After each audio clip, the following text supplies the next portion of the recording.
Hello, and welcome to Monumental, where we sit down with entrepreneurs, leaders, visionaries, and big thinkers making monumental change. Here's your host, Evan Holiday.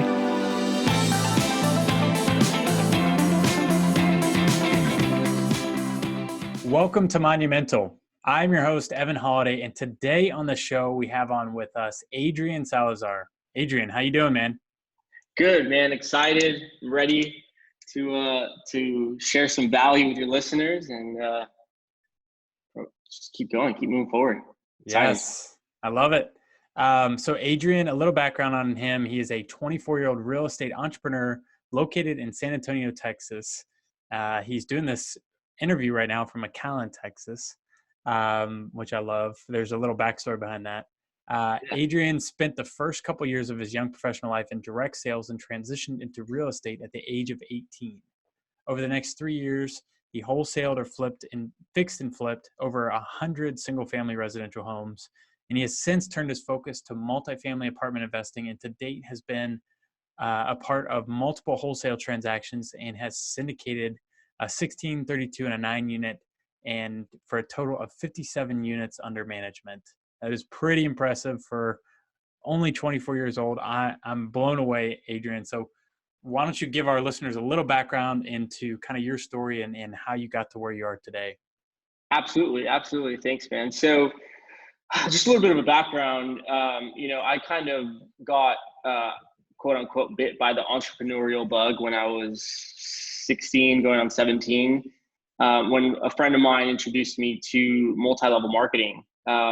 And I mean, right now, a lot of people are not like a big fan of MLMs and stuff, but at the time, I got introduced to the idea of, owning my own business, right? Owning my own business and being able to, sell products and have, groups of people listen to me speak and sell the products to them, and then have them sell products to them. And then, it just grows like that. Right. And, but the big thing about that start of my journey was, my mentors in the company introduced me to books like Think and Grow Rich, like The Magic of Thinking Big, Bob Proctor, Jim Rohn, all those people, Tony Robbins, that really, drastically changed the course of my, my life, my career, just how I think, my mental, decisions that are made every day. I mean, they like the background started off with these guys. And so, the company went kind of down, and, I was in it for about 2 years, built a large organization, people in, Germany, Australia, Mexico that were in my organization. I was making some residual income. And during the time, I mean, I really started developing my mind to think big, right? To think big and to, like really take massive action in order to get where I want to go. So company fell. And I saw some ads on Facebook about a real estate seminar going on in San Antonio. So I decided to attend. It was a Robert Kiyosaki real estate seminar. I thought he was going to be there, but it was just one of his coaches. And so everyone in the room was talking about real estate and, foreclosures, how they're rising, and how old were you at this time? I was 17. So wow. I was a freshman in college. And so I attended this event. And at the end of the event, I'll never forget, the guy pretty much asked everybody in the room, who's done more than 5 deals and who's done only 1, or who hasn't done any and who's done over 20 deals. And so what the guy said was, the person in the room who raises their hand that's done over 20 deals, and the person who hasn't done any, you should probably be shaking their hand and trying to see how you can provide some value to them. And so that's exactly what I did. Got up, shook a hand. Long story short, got introduced to a RIA, one of the Real Estate Investor Association networking events. And I attended, right? And I signed up for the RIA. And I mean, it was just like a game changer for me. I heard the guy up there speaking, and I was like, I can do that. I can do just what this guy's doing. It's not hard. If he can do it, I can do it. I'm more of a hustler than he is. Like, so let's do this, right? So I ended up finding a mentor in the real estate space, and he was a wholesaler, so he was wholesaling houses, and he had started in New York, and he had moved down, and he was willing to teach someone that was willing to learn, right? And he gave me a few things to do. You know, we met over coffee, gave me a few things to do, and I did them like within a few days. He saw drive in me. He saw, you know, something that he didn't see in other people. So we ended up partnering up. And, you know, he gave me a list of houses to go and start knocking on. He gave me a list of things to do to generate leads because I didn't have money. You know, I didn't have $10, $20, $30,000 to go buy a flip or, you know, to send out massive postcards everywhere. I didn't have the money, but I had, you know, a car, I had gas, right? And I had, you know, the ability to just get down and start knocking on doors. So, you know, we ended up building a single family, you know, wholesaling company. And, you know, I was in charge of all the acquisitions after a certain amount of time, right? Learning the business. And I mean, I was banging phone calls. I was knocking on doors and getting contracts and, you know, wholesaling these contracts, making $5,000, $10,000. But, you know, what a lot of people don't like, I'll get a lot of people come up to me and say, hey, you know, I want to get started in real estate. You know, what should I do? And then, you know, I give them a few things to do, and then they're expecting a check like right away. And they, you know, I want to get paid. I didn't get a check for a year. Like I worked for free for my mentor just to learn the business. You know, if I wanted a check, I would go get a job, right? I would go get a job somewhere that pays me a check. So I worked for free for a good year to learn the business. And then ever since then, dude, I mean, we started wholesaling houses, you know, started learning how to find off-market deals that like really changed my course of my multifamily career as well. Like just the ability to be resourceful enough to say like, no, there's deals out there. Like there's deals out there. So I brought those tactics over to multifamily. And, you know, me and my current business partner right now, I actually brought him into real estate when I was younger. And we started wholesaling houses, but he took off into multifamily. And so I started seeing his success in multifamily, and I was like, dude, I can do that. You know, it's how many houses is it going to take for me to wholesale to make just enough that you just made on this 12 unit, you know, like, so long story short, we partnered up, we started, you know, doing some deals in multifamily. And I mean, now we have that portfolio and it's growing, you know, and it's nonstop. Right. But it's been a journey. But it's just one that like I've failed. I've had doors shut in my face. I've had people hung up on me. You know, I'm still going. I will not stop. Like I just won't stop. And so, you know, that's the kind of drive that I think you need to have in order to be successful in real estate these days. You know? And I can just feel your drive over the call. I mean, that's impressive, man. It just seems like you have this tenacious energy, this like go-getter, like nothing will stop you energy. And it shows. I mean, your track record at such a young age, it's phenomenal, man. Yeah. No. And I think, like, you know, one thing too is not just, you know, making 5 calls, like 10X everything, right? To make, you know, 100 calls, you know, don't stop until you knock on 100 doors. Like, don't stop. Like, you know, how big are your goals and how bad do you want them? Right. And your actions have to back it up. They have to, you know, and I mean, if you don't know the answers to something, you go to events and you meet people and you figure out a way to provide enough value to them to sit down and have them share some info with you, right? And go and run with it. And I think that's what helped me on, like at an early age, for people to take me seriously, because I mean, a lot of people were like, you know, tripping out when I was knocking on, you know, doors in the ghetto in the South Side, like, you know, the houses that were in foreclosure. Those, I don't know, for those of y'all who don't know, I mean, those owners are pissed off already. Like they're already pissed off. So that kind of helped me also overcome objections, like in the long run, being able to, you know, overcome that stuff. But yeah, no, I mean, it's been fun though, you know, it's been fun. And, you know, one thing too that like I like a lot is that, you know, what I preach, I've done it, right? Like I won't tell somebody, you know, to go knock on this door or cold call this owner or call that for rent sign of that apartment complex to try to see if it's the owner of the complex. Like if I haven't done it, like I've done it, you know, and I'll do it again if you need me to, you know. And so I think that's the kind of like mentality and drive you got to have in order to be successful, especially in multifamily. So walk me through that first deal you did when you transitioned from wholesaling to multifamily investing. So as far as, I mean, my first apartment deal was a wholesale. It was a wholesale deal. It was an 8-unit that I wholesaled here in McAllen, actually. And that one was, I mean, I'll walk you through my first syndication. the 16 unit. Yeah. That one was pretty intense. So it was a 16 unit apartment syndication. I sent out postcards. I just gathered a list from, list source and sent out postcards. Hey, my name's Adrian. I'm a multifamily investor based out of San Antonio. We're looking to acquire more properties for our portfolio. If you have ever been interested in selling, 123 Main Street, please give me a call. And that postcard hit. He gave me a call, met with him, a couple days later, toured the property, got some numbers, analyzed the deal, sent him some offers, got it under contract. And I think we got it for like $30K a door. And it was a solid deal, home run. And, me and my partner looked at each other like, dude, this is going to be our first syndication. Like, let's make it happen. Right now, what do we do? Right. Like the mentality of take 3 steps forward and figure it out. Right. So then we ended up, calling a few of our investors, and, some of them started saying yes, because we had already been establishing our presence, right, and our brand. And, that's an important thing as well. Like you gotta watch out for is your brand. But and we got under contract. I think I gave him like $100 of earnest money.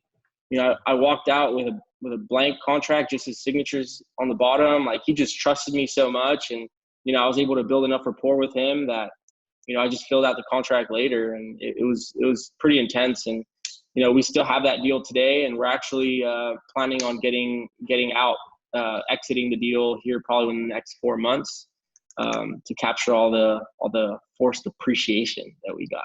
I love it. So how many deals did you look at before you were able to get that one through the postcard?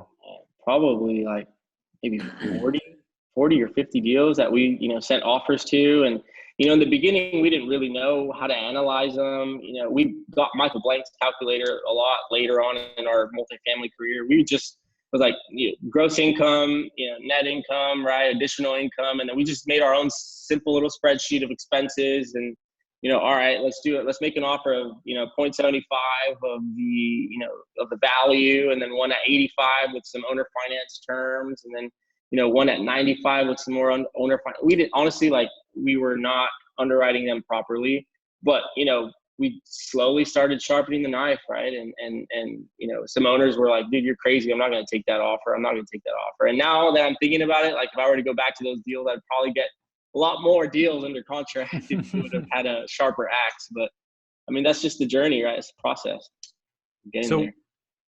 So when you're going through this process, did your mentor, had he been through this process before? Or was this new for both of you?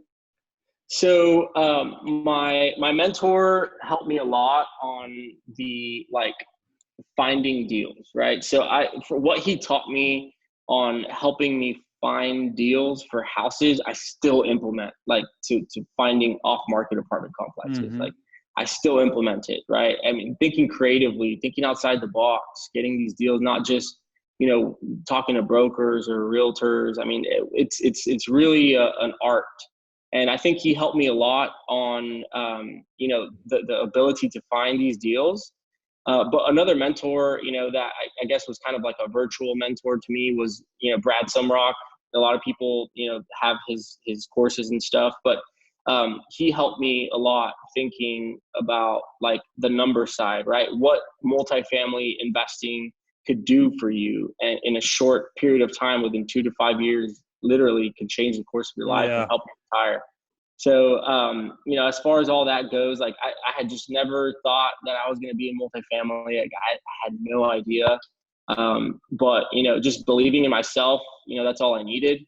And just, me and my partner having each other's backs and being accountable for each other really, helped us learn stuff on our own. And of course we bought those little $200 programs and $300 programs of little underwriting, basics and stuff. And that helped us. It helped us a lot. So what do you think has been one or two things that has led to your success? Hustle, right? Desire. How bad do you want it? How big? I mean, it's one of the first chapters of Think and Grow Rich is desire, right? I mean, you have to have a burning desire for what you want. I mean, it's not gonna, no one's gonna have that desire for you. No one's gonna, be be motivated for you. Like, you have to wake up every day and figure out what you need to do in order to get to where you want to go, right? I mean, a lot of people say, oh, I want to retire my parents. I want to, have an abundance of money. I want to travel. But, are your daily habits, every day backing it up, right? Are you waking up early? Are you going to sleep like, sometimes late, right? I mean, doing some things you need to do for the next day, desire. I mean, how bad do you want it? And for me, I want it real bad, man. Like, I want it real bad. I'm not letting anything stop me, and hopefully, that kind of rubs off on people. And what do you think pushes you to want that so badly? What is behind all of that? So, I mean, one of my big goals, and, one thing that, I truly do this for, is for the ability to live, financially free, right? To where money is coming in every month. No matter where I'm at in the world, no matter what I'm doing, no matter who I'm with, I can spend more time with my family. I can spend more time with, like, people that actually mean something to me. And, a big thing for me is I love to scuba dive. So I want to be able to travel and scuba dive and reap in the cash flow of these apartment buildings. I mean, it's just the scalability of this business is really, really good and really high. And I think I'm super fired up about that. And yeah, man, I mean, just the ability to really do whatever I want with whoever I want at whatever time I want. I mean, it's awesome. Yeah. And really, it's a lifestyle, and it's a way, and it's a much better way to live. And it's also a way that you can then free up your time to then make massive change, massive impact, like make something happen in the world, and use your time and money and resources to make that happen. Absolutely. And some of these apartments that we're, renovating and repositioning, I mean, we're really, revitalizing the community that people live in, right? I mean, people come up to me all the time, like, I love what you're doing. I want to stay here longer. I feel so much more at home. The old owners, didn't really care about it. They wouldn't fix this hole in the wall or this mold issue. Like, I mean, when we go in there and really, like, change, and revitalize where someone lives, like that really, I mean, that's a big deal, and I get in my car late at night, and I mean, when someone comes up to me and says something like that, I mean, dude, it makes my day. It makes my day, because it's bigger than you. When you get to the point where you realize that it's not just about you, that's really when, I think, like, the true passion, hits, and the true meaning of life, and it just makes you go a lot harder and actually be like, grateful for things and what's the blessings in your life and stuff, but what do you think is one principle or one value that you didn't know to be true before, but now you believe wholeheartedly in? Man, I always say this to everybody. The biggest resource is being resourceful. Like, I think the best skill that you can have and develop is being resourceful, because then at that point, like, you don't need all the resources. Like, you don't necessarily need to read the right book. You don't need the right tool. You don't need the right person. When you really truly, like, blame everything, like, on you, like, when you put it on you, that's when your excuses just fly out of the window. Like, everything just, goes out. And it's when you start blaming yourself for your own success, that's truly when I think that, things start to change. Right. And so I truly believe that the biggest skill you can have is being resourceful. Yeah. Yeah. I couldn't agree more. And I think that goes back to, like, that, like, do whatever it takes mindset.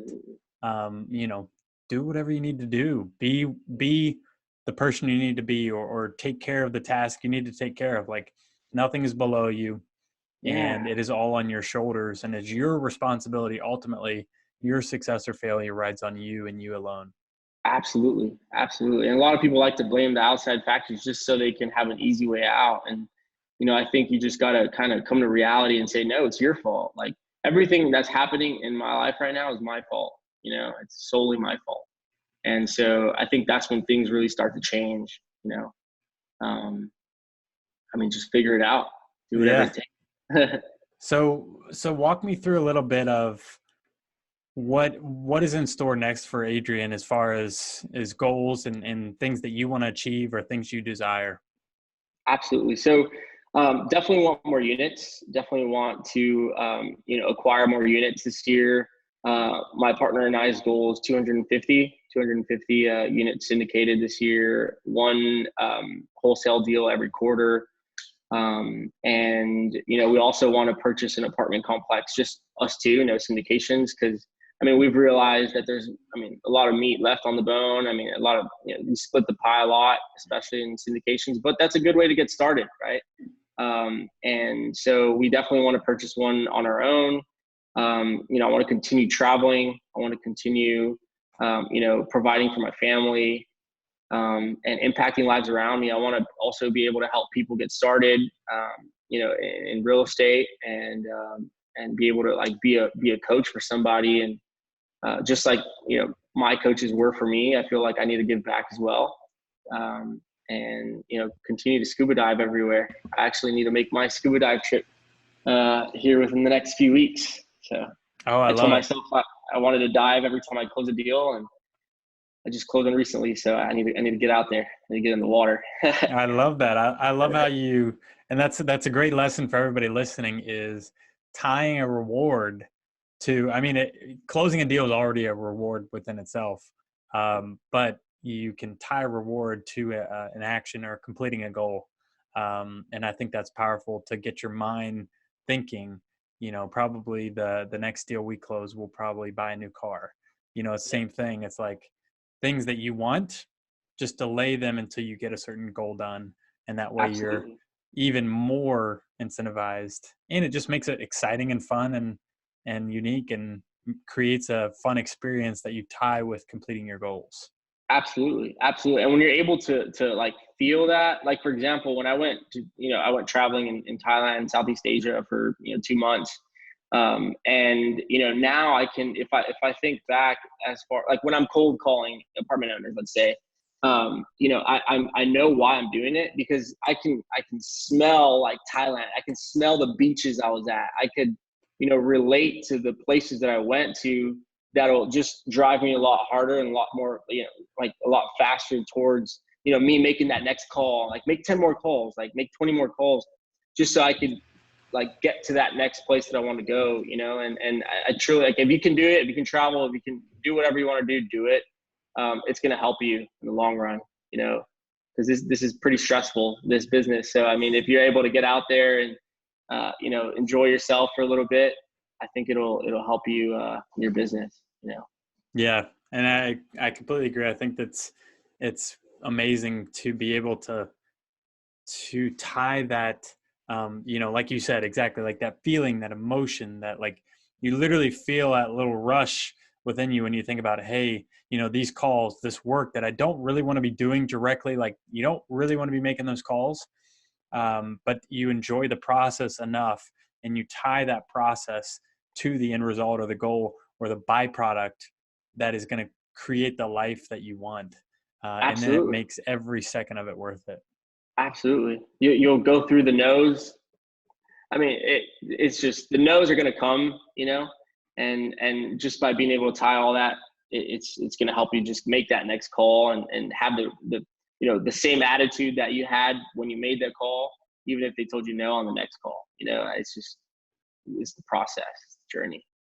So what do you set any goals that are when you're setting your goals, do you ever do anything on the process side of it, of saying we're going to make X number of calls today? Oh yeah, we started to implement. I implemented Traction about a couple of years ago, but this year we're going to ramp it back up.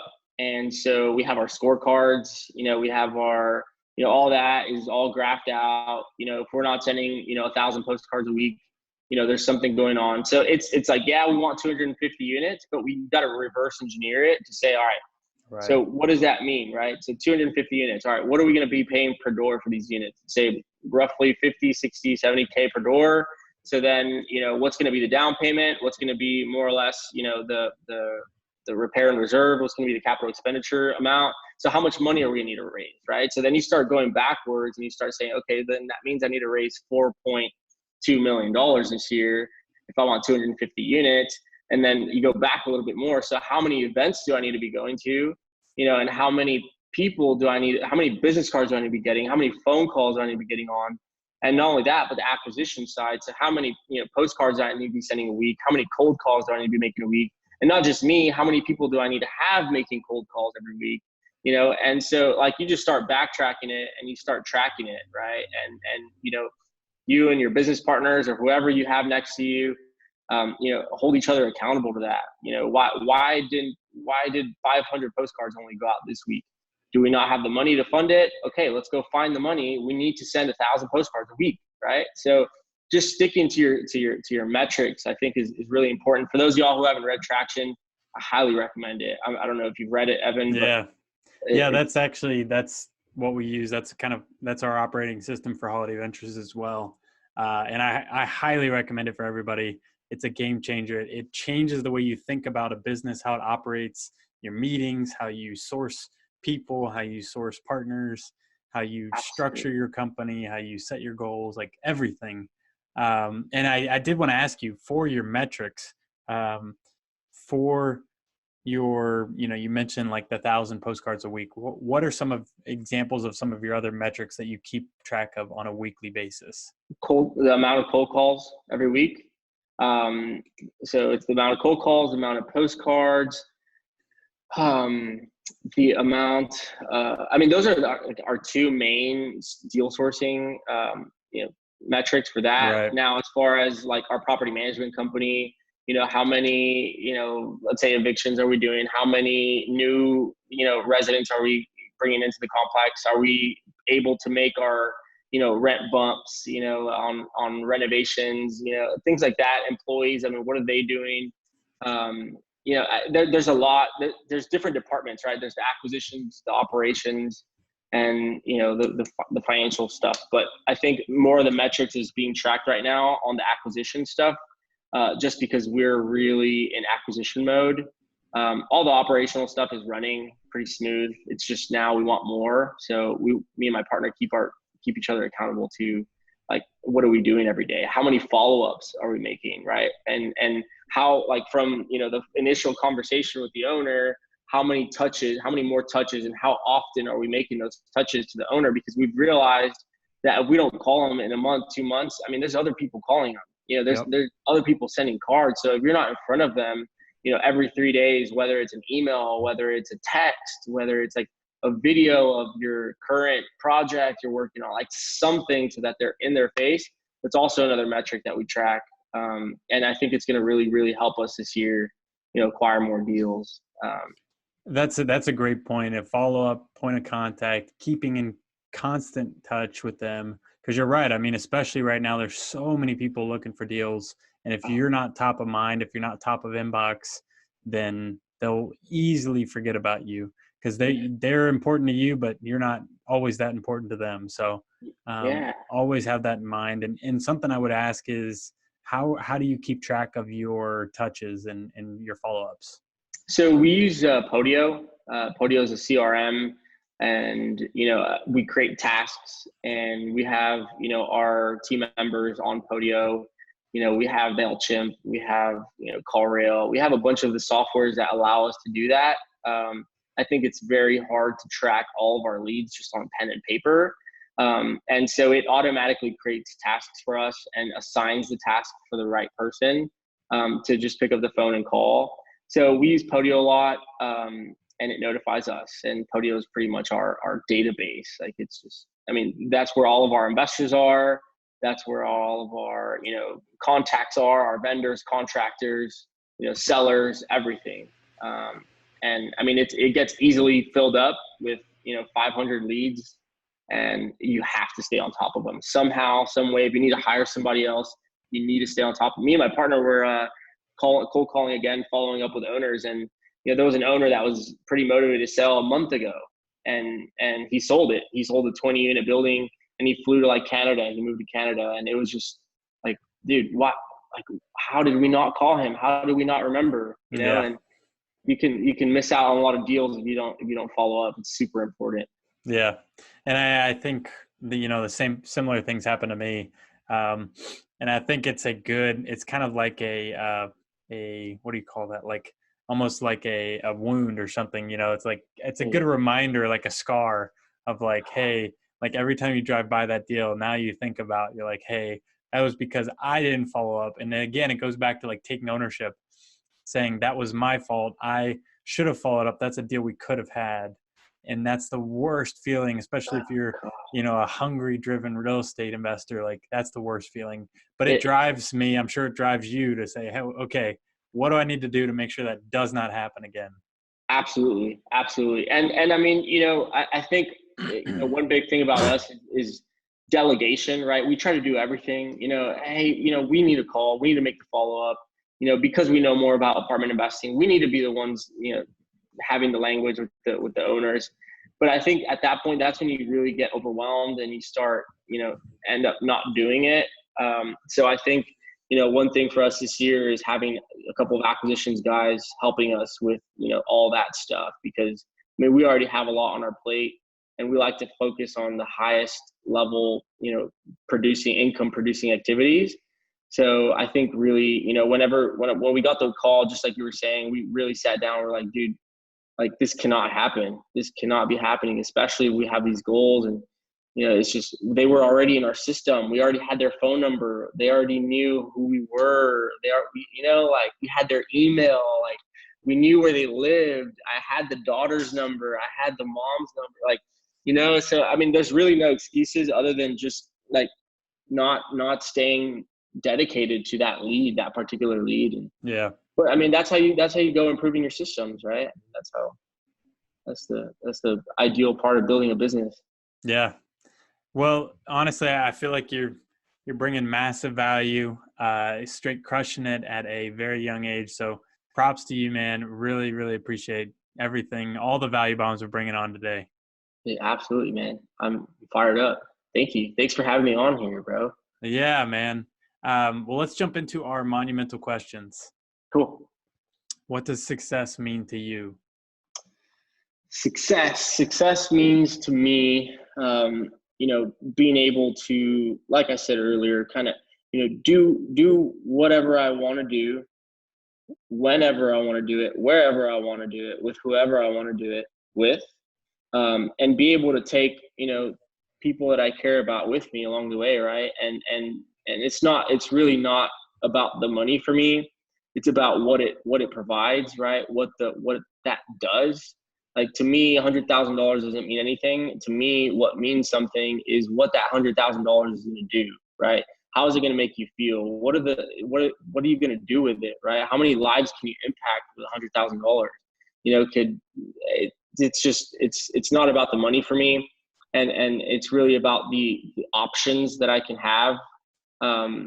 Success is to me is options, having options, and being able to do whatever I wish to do, whenever, wherever. There's so much to explore in this world.